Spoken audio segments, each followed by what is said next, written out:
Hello everyone! So for today's video nga, ay naglalaban ako. Ilang weeks din to bago ko nilaban. Kasi malaki na ang kuryente kung maglaba akong konti pa lang.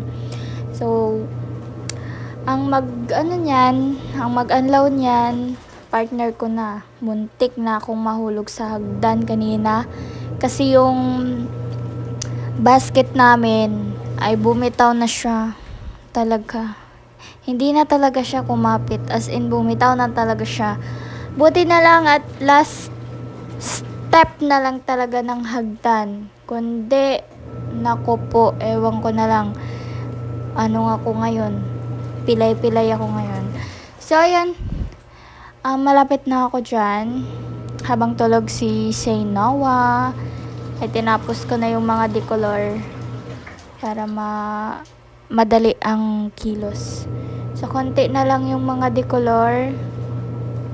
Hindi ko na siya inanlawan, guys. Ganito din ba kayo maglaba? Hindi ko na siya inanlawan. Ilagay ko na yan siya dyan. Tapos, dagdagan ko na lang ng tubig. So, ayun lang. Don't forget to follow me. Ayan, tulog si Shane.